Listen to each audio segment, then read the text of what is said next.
Nosso convidado de hoje é o deputado Valdir Barranco, deputado estadual do PT. Obrigado, deputado, pela presença aqui no nosso Bom Dia Mato Grosso.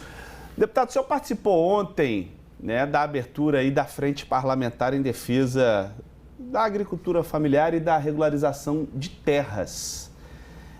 Por que a criação dessa frente parlamentar? Qual é a situação que vocês diagnosticaram aqui? Bom dia, Gonzaga. Bom dia, Kátia. Bom dia, Mato Grosso. Nós vivemos no Mato Grosso uma situação que não é diferente da situação do Brasil como um todo, um pouco mais acirrada aqui. O Brasil, para nós entendermos a situação da terra, da concentração fundiária, nós temos que ir à gênese da história do Brasil. Desde 1534, quando Dom João III cria as capitanias hereditárias, depois vem as Sesmarias, e todo esse processo levou à concentração fundiária. Tanto é que no processo de capitanias hereditárias foram criados 15 capitanias, o Brasil todo dividido em 15 áreas, e doadas para 12 amigos do rei, de modo que 2 deles tiveram mais de uma capitania, um concentrando São Paulo e Rio de Janeiro.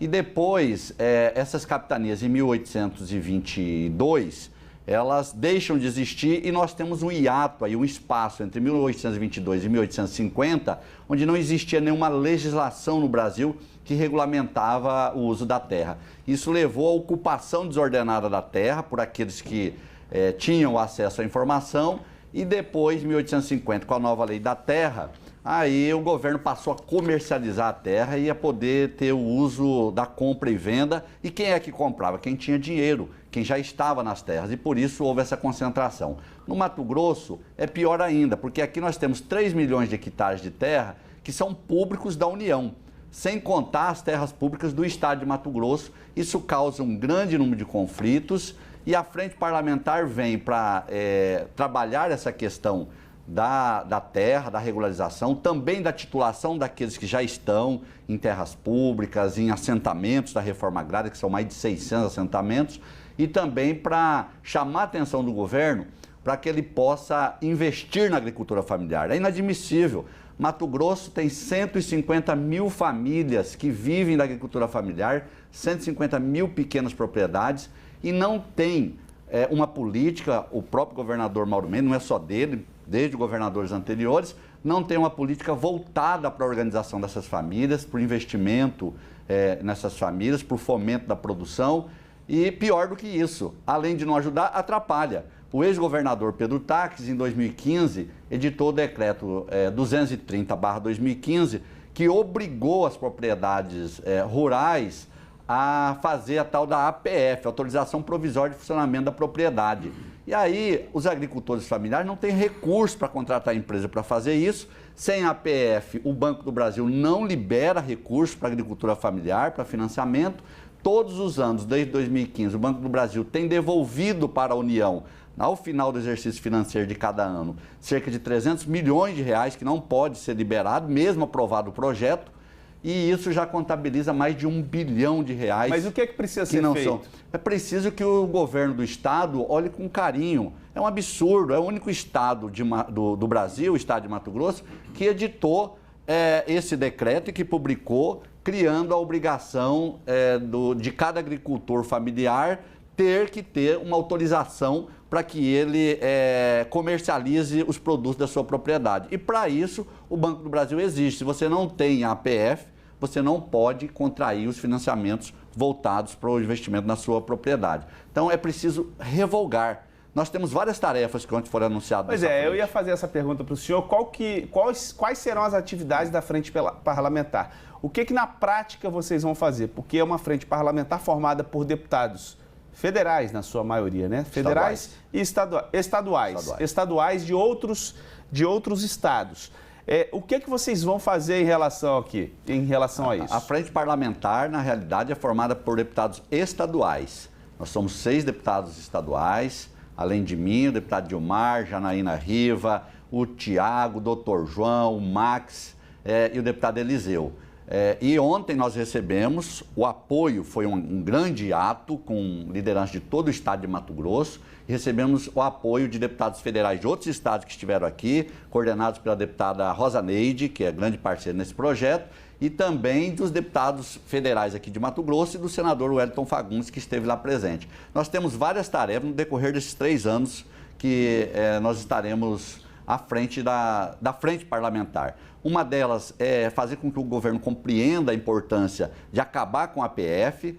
A segunda tarefa nossa, importante, é trabalhar para que a regularização fundiária, a titulação das terras aconteça, tanto a do INCRA, que já vinha acontecendo, que não paralise, quanto o programa Terra Limpo, que é um programa do governo do Estado, que buscou recursos já em governos anteriores junto ao BNDES, são aí milhões de reais para fazer regularização de mais de 60 assentamentos, também de áreas urbanas, e buscar o fomento também que o governo do Estado possa ter uma política voltada para a agricultura familiar. Para você ter uma ideia, nós aprovamos na Assembleia Legislativa, quando da aprovação do FETAB, um parágrafo onde dizia que de 7 a 10% dos recursos oriundos da arrecadação do FETAB deve ser obrigatoriamente destinado para a agricultura familiar. Isso não tem ocorrido, o governo não tem repassado os recursos para a SEAF, o secretário Silvano está lá com muita boa vontade na Secretaria de Agricultura Familiar, mas não tem recurso para investimento. Então, a frente parlamentar vai trabalhar. E a medida, ontem mesmo nós não esperávamos receber tantas demandas. À medida que ela for acontecendo, se reunindo, nós vamos recebendo demandas e vamos elegendo as prioridades. A Kátia tem uma pergunta. Isso mesmo, chegou aqui os nossos telespectadores. Bom dia para o senhor. Vamos dar uma olhadinha aqui na pergunta, no nosso telão. Gonzaga, pergunta para o Barranco sobre as famílias que foram expulsas de suas terras de assentamento em Paranaíta. Como está isso? Produtores de banana há anos. É um absurdo, né, a situação de Paranaíta, onde essas famílias já estavam lá. É uma área que nós só fomos saber disso 3 dias antes do cumprimento do mandado de reintegração de posse, e temos trabalhado porque além de tudo, é uma grande injustiça. É uma área que tem suspeitas de que ela foi adquirida com recursos oriundos de fraudes e de corrupção dentro da política, e nós estamos trabalhando, inclusive a minha equipe, assessorando para que nós possamos reverter. É importante que as pessoas entendam que, uma vez cumprido o mandado de reintegração de posse, a gente tem que trabalhar para não cumprir, para provar que não deve ser cumprido judicialmente, porque depois que cumpre, é muito difícil reverter essa situação e realocar as famílias novamente dentro da área. Tem mais uma pergunta? Mais uma pergunta, vamos lá? Bom dia, Gonzaga. Se possível, pergunte ao deputado Barranco como que a frente pretende resolver a questão dos agricultores que estão em áreas de sesmarias e qual ação para que a Empaer tenha as condições de melhorar o atendimento à agricultura familiar. É o Gilmar Bruneto, vice-presidente do Sindicato dos Empregados da Empaer. Obrigada, Gilmar Bruneto, pela sua participação. Bom dia, Gilmar, o gauchinho da Empaer. Grande parceiro também. A Empaer, nós temos lutado para que o governo desista da ideia de acabar com a Empaer. É uma empresa de assistência técnica e extensão rural fundamental em todos os estados onde existe. Aqui no Mato Grosso a Empaer é fundamental. Os agricultores familiares sabem disso, e não é à toa que no dia que eles organizaram a audiência pública, lotou com rapidez a nossa Assembleia Legislativa em defesa da Empaer. As sesmarias é fruto, eu já disse aqui, do processo do Brasil, diferente de outros países. Os Estados Unidos, por exemplo, o Abraham Lincoln, em 1862, ele deu o título das terras de até 64 hectares para quem queria cultivar a terra. Então lá, hoje nós temos 98,7% das terras norte-americanas são de agricultores familiares. 1,3% que são do agronegócio, aquele agronegócio compreendido aqui no Brasil. E 89%, aliás, da produção norte-americana é da agricultura familiar. Aqui no Brasil, não. Processo de capitanias hereditárias e de sesmarias fez ao contrário. Nós temos uma grande concentração de terra. A agricultura familiar só acontece na luta, quando os movimentos exigem a desapropriação de uma área. As terras públicas ainda continuam concentradas. Sesmaria, só em Mato Grosso foi expedida à época mais de 1.000 sesmarias. E o Tribunal de Justiça, através do trabalho da coordenação do Dr. Luiz Ferreira da Silva, já começou um trabalho apoiado pela Assembleia Legislativa para que nós possamos ou legitimar quem tem a posse ainda das sesmarias ou fazer a regularização de outras famílias e assentamentos de famílias também. Mas em relação à Empaer, porque o governo assumiu em janeiro anunciando o objetivo, né, a intenção de extinguir várias empresas públicas do Estado. A Empaer estava no meio. A gente tem 8 meses aí e o impasse continua. O que a frente vai fazer em relação à situação da Empaer? O impasse continua exatamente porque o governador não tem elementos suficientes para que ele possa extinguir a Empaer. A Empaer é muito importante. O que nós temos que fazer é fortalecer a Empaer. Está sendo conduzido e nós fizemos naquela audiência pública um acordo que foi trazido pela própria Empaer, pelos seus servidores, a proposta, e o governo então está agora num processo de PDV, que é o Plano de Demissão Voluntária. Já temos adesões aí de mais de 300 servidores da Empaer, os mais antigos. Faltam alguns ajustes entre aquilo que os servidores querem e o que o governo já aceitou, que é pouquinha coisa, e nós acreditamos que vamos chegar a um acordo. Aí restarão uns 400 servidores na Empaer, vai ficar mais enxuta a sua folha de pagamento, vai ser possível o governador reduzir e ter controle dessa folha, e aí então o governador terá sim que investir na Empaer, inclusive com estrutura para que eles possam chegar aos 4 cantos do estado e levar para a agricultura familiar, assistência técnica e extensão rural. Eu quero aqui destacar que os servidores da Empaer são qualificados e têm uma vontade imensa de fazer com que a agricultura familiar dê certo, e por isso o governador não pode deixar de ter esse olhar carinhoso para a Empaer, porque olhando para ela, está olhando para essas 150 mil famílias que são agricultores familiares no estado de Mato Grosso. Mas o senhor acredita que ele vai se sensibilizar ou que a decisão já está tomada, ele está esperando só esse PDV ser concluído?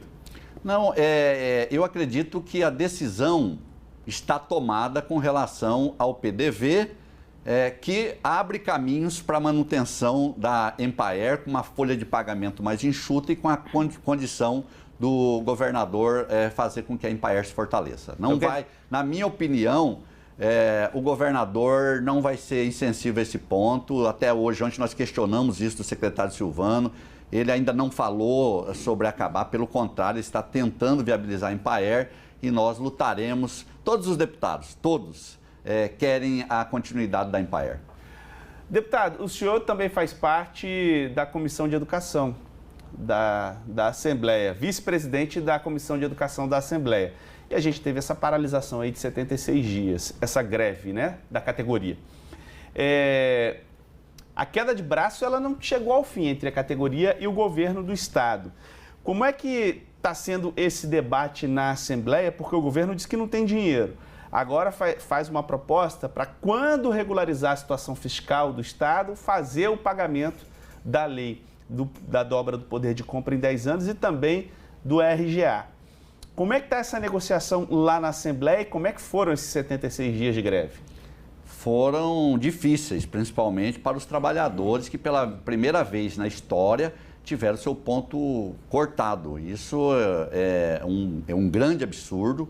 O direito de greve, ele está assegurado na Constituição Federal de 88 e o governador, ele está absolutamente equivocado, mal orientado, ou o fez por maldade mesmo, porque nós não podemos sobrepor nada, nenhuma legislação é maior do que a Constituição Federal de 1988.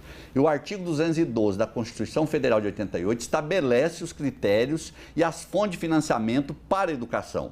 E a Constituição Estadual de 1989, que se baseia também na Constituição de 88, no artigo 212, no seu artigo 245, estabelece os recursos para a educação e, dentre esses recursos, assegura, já com as modificações de 2015, que a partir de 2016 nós teríamos ano a ano de 25%, 0,5% ao ano de acréscimo das receitas da educação. Então, nesse ano, por exemplo, o governo do estado tem que aplicar 27% na educação. Nesses 27% é para a educação básica. O que o governo tem feito? Tem misturado educação básica com educação superior. Os 2,5% da UNEMAT, na contabilização do governo, todos os anos, tem entrado tem invadido os recursos orçamentários da educação básica. Isso é inadmissível, a Constituição do Estado não admite isso, é algo que nós estamos precisando e vamos cobrar. Com esses 2,5 já seria suficiente, nós teríamos aí mais de 400 milhões de reais, seria suficiente para o governo não só cumprir a 510, mas fazer outras despesas da manutenção e desenvolvimento do ensino. O senhor falou do corte do ponto também. O corte do ponto, por que eu falo do corte de ponto? Porque o governador está se baseando numa decisão do Supremo Tribunal Federal com repercussão geral que fala de greve. Mas isso não se atribui à educação, porque quando você trata de uma categoria que não tem que repor, que quando cessa a greve, ele volta e vai até o final do ano, e vai ter o final do ano, e vai ter as férias do final do ano normal, é uma coisa. A educação é diferente, é tratada sempre diferente. Porque se tem a greve, esse período é interrompido e ele tem que ser reposto novamente, como será com o calendário que vocês mesmos anunciaram aqui, que a SEDUC trará nos próximos dias aí. Então, a educação é diferente, tem que repor, portanto, não pode cortar ponto da educação. Ainda nesse assunto, as crianças não ficam prejudicadas? A greve não foi longa demais? A greve prejudicou a todos, prejudicou as crianças, os pais, prejudicou a economia. Imagine só quantos milhões deixaram de chegar aos comércios, porque professor não usa dinheiro para viajar para o exterior, ele gasta lá na sua cidade. Os impostos do Estado, cerca de 10 milhões de reais deixaram de voltar, porque de 75 milhões por mês, que era para a Folha, 10 milhões são impostos que deixaram de voltar todos os meses para os cofres do Estado. E principalmente os professores. Os profissionais da educação passaram por uma dificuldade muito grande, falta de recursos para colocar a comida dentro de casa, o remédio.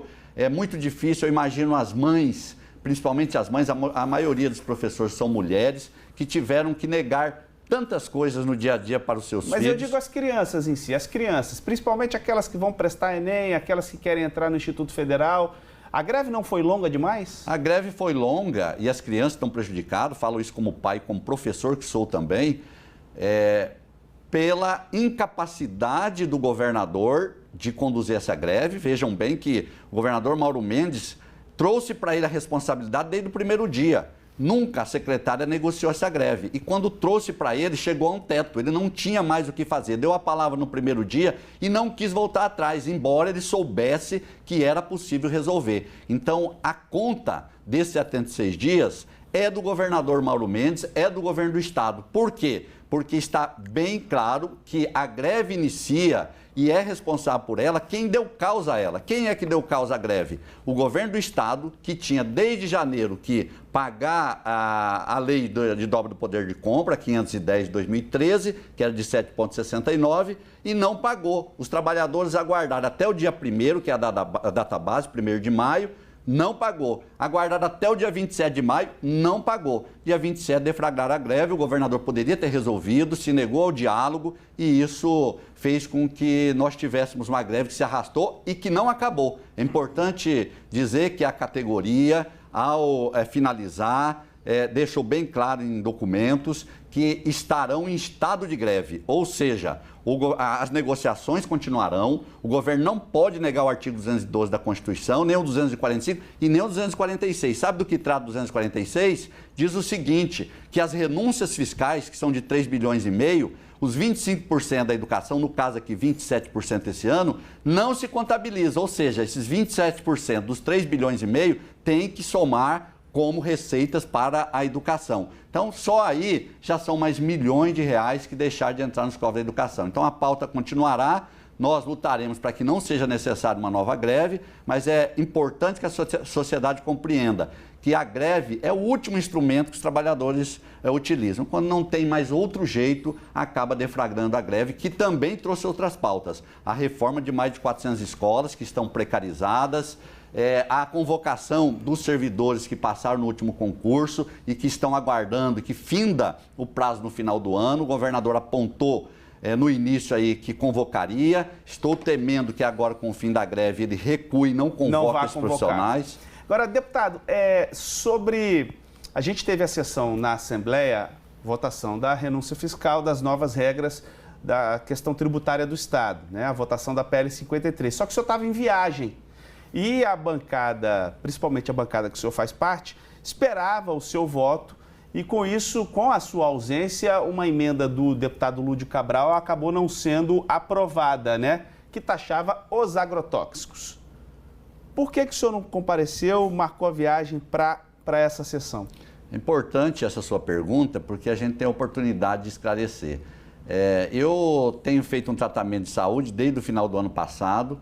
Eu fui gestor durante 16 anos, depois vim para atividade parlamentar e a gente reluta. Eu comecei na gestão dos 27 para os 28 anos e fui tendo problemas de saúde que a gente reluta em aceitar. Eu passei mais de 3 anos com uma situação que depois acabei sendo diagnosticado quando aceitei no final do ano, que durante a campanha passei a ter picos hipertensivos a cada 2 dias e procurei ajuda médica, e não era problema cardíaco, acabei descobrindo que eu tenho uma síndrome chamada síndrome de ansiedade, que faz parte de depressão. Então eu entrei em depressão profunda no final do ano passado, até pensei nos últimos dias, eu nunca quis falar sobre isso para ninguém.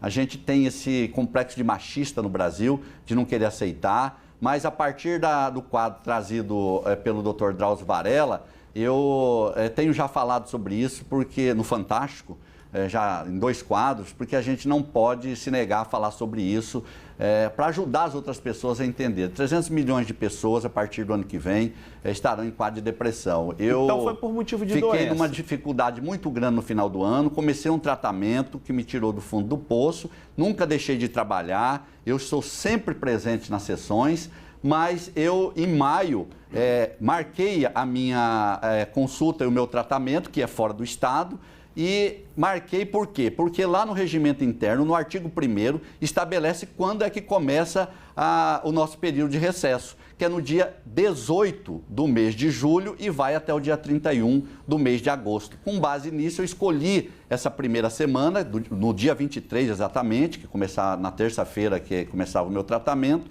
e quando chegou na quinta-feira, antes do fim do recesso, no dia 17, que era o último dia, a Assembleia decidiu a prorrogar mais uma semana. Eu não podia perder esse tratamento, porque só teria vaga em setembro. Quem chegou aonde eu cheguei no final do ano, quem me conhece sabe, eu tive que passar por um momento em que eu me reeduquei, eu emagreci 20 quilos, passei a fazer atividade física, passei a tomar medicamentos para que eu pudesse continuar vivendo. Eu optei pela vida, porque chegou o momento, a depressão é algo, Gonzaga, que você não tem controle, você entra num estado de tristeza absoluta sem você ter motivo. Eu tinha ganhado a eleição e não tinha motivo para estar triste, estava triste, fui entrando no fundo do poço, chegando um momento que eu não conseguia escovar dente e nem me alimentar, nem descer escada e nem caminhar. Então, por isso, eu não tive condições de chegar e dizer que eu iria alterar. E outra coisa, dizer que esse voto não alteraria, porque na Assembleia a base governista controla os votos. Então, tem um que marca o voto. Então, o voto era o 12, era o último voto. Tem um que marca, ele é sempre o voto número 12. Se tivesse alguém para ser o 13, ele votaria contra. Então, é tudo muito articulado. Essa emenda é uma falácia dizer que ela passaria com o meu voto. E se eu estivesse lá, a base teria se organizado de modo que não teria nem 12. Às vezes, chegaríamos a ter 10, 11. Deputado estadual Valdir Barranco, do PT, muito obrigado pela sua presença aqui no Bom Dia Mato Grosso, pelos esclarecimentos. Desejo uma boa recuperação para o senhor. Muito obrigado, eu agradeço. Pela primeira vez estou falando sobre esse assunto, sobre a minha saúde. Muito obrigado pela oportunidade.